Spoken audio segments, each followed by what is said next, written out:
नमस्कार मंडळी, आज आपण बघणार आहोत आयुर्वेदातील अत्यंत फायदेशीर वनस्पती। बहुधा अनेक वेळा ही विषारी आहे असं अनेक जणांचं मत असतं आणि विषारी आहे म्हणून हिचा कुठलाही उपयोग करून घेतला जात नाही, परंतु तुमच्या शेतामध्ये रानावनामध्ये सगळीकडे आढळणारी ही वनस्पती आहे। माझ्या भागामध्ये हिला बिलायत असं म्हणतात। आता तुमच्या भागामध्ये याला वेगवेगळी नावं देखील असतील, मग ही नावं कोणती आहेत, तुमच्या भागामध्ये या वनस्पतीला काय म्हणतात हे तुम्ही कमेंट करून मला सांगू शकता। आता याला बिलायत म्हणतात, हिंदीमध्ये याला सत्यानाशी असं म्हटलं जातं। अनेक ठिकाणी याला पिवळा धोत्रा असंही म्हटलं जातं, कारण याचं फूल पिवळ्या रंगाचं असतं। परंतु पांढरा धोत्रा विषारी असतो आपल्याला माहिती आहे, परंतु हा पिवळा धोत्रा अजिबात विषारी नाही। याच्या पानाचे, फुलाचे, खोडाचे या सगळ्यांच्या आयुर्वेदामध्ये उपयोग आहेत। तर आजच्या व्हिडिओमध्ये पटपट मी तुम्हाला झटपट याचे सगळे उपाय सांगणार आहे। सर्वप्रथम सगळ्यात महत्त्वाचा उपाय आहे मूळ व्याधीवर। बघा, आता मूळ व्याधीची व्याधी आपल्याला माहीत आहे की खूप भयंकर गंभीर असते, कोणाला सांगता येत नाही। तुम्ही अनेक वेळा ऑपरेशन्स करता किंवा ते परत उद्भवतं किंवा वय झाल्यानंतर ते परत उद्भवतं। तर मूळव्याधामध्ये अत्यंत जालीम उपाय आहे। काय करायचं आहे, तर या झाडाची मुळं, म्हणजे हे झाड उपटून घ्यायचं, याची जी मुळं आहेत ही मुळं स्वच्छ पाण्याने धुवून घ्या आणि ह्या मुळांना कट करा। आणि ही मुळं तुम्ही काय करा, 1-2 ग्लास पाणी घ्या, या पाण्यामध्ये उकळायला ठेवा। 1 ग्लास होईपर्यंत हे पाणी उकळा। हा झाला तुमच्या मुळांचा काढा तयार। आता सकाळी उपाशीपोटी तुम्ही हा काढा घ्यायचा आहे। असं सलग 7 दिवस हा तुम्ही जर काढा घेतला तर तुमचं मूळव्याध 100% बरं होतं। इतका जालीम हा आयुर्वेदिक उपाय आहे। आणि याचा दुसराच म्हणजे समान फायदा असा आहे की ज्या लोकांना उष्णतेचा त्रास होतो अशा लोकांसाठी देखील हा अत्यंत उपयोगी आहे।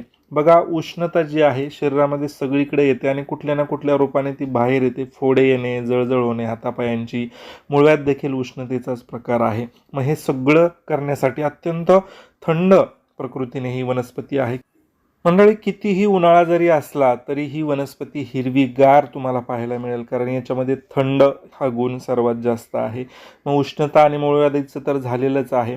बघा, तुमचं जर तोंड येत असेल, तोंड आल्यानंतर तुम्हाला या पानांचा जो चीक आहे हा पिवळा पिवळा चीक येतो मंडळी।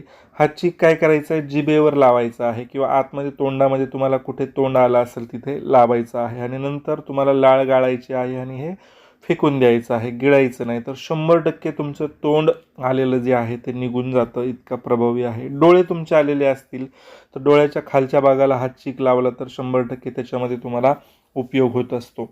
आता बघा, त्वचा रोग, अनेक लोकांचा त्वचा रोग कितीही उपाय केले तरी जात नाही, तर अशा त्वचा रोगामध्ये याचा उपाय आपल्याला सांगितलेला आहे। याचा जो रस आहे, ज्या ठिकाणी तुम्हाला त्वचा रोग झाला आहे त्या ठिकाणी जर हा रस लावला तर या रसाने त्वचा रोग कुठलाही निघून जातो।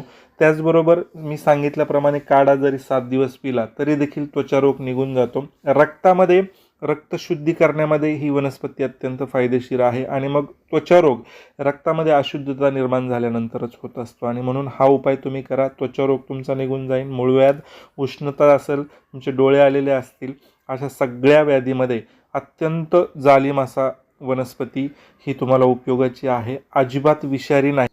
फक्त याचा उपाय कसा करायचा हे आयुर्वेदिक तज्ज्ञांकडून तुम्ही जाणून घ्या आणि मगच उपाय करा। शक्यतो याचं अतिप्रमाण देखील मग शरीरामध्ये वेगवेगळे बिघाड तुमच्या निर्माण करू शकतं। प्रमाणातच काढा जो आहे, 1 कप काढा तुम्ही घ्या, अर्धा ग्लास काढा घेतला तरी हरकत नाही। त्याचबरोबर याचा चीक डोळ्यात घालायचा नाही, तर डोळ्याच्या बाजूने लावला तर ते डोळे आलेले जातात। जिभेमध्ये तोंड आला असेल तर हा चीक तुम्ही तोंडाला लावू शकता, गिळू नका याने, आणि नंतर तुम्ही याची लाळ गाळा, 100% चांगला फायदा होतो। अशाच आयुर्वेदाच्या वेगवेगळ्या माहितीसाठी, खात्रीशीर माहितीसाठी आमचं ऑल अराउंड आयुर्वेद हे चॅनल सबस्क्राईब करा, लाईक करा। तुम्हाला काही अडचण असेल तर कमेंट करा। भेटणार आहोत नवीन खात्रीशीर व्हिडिओमध्ये। धन्यवाद।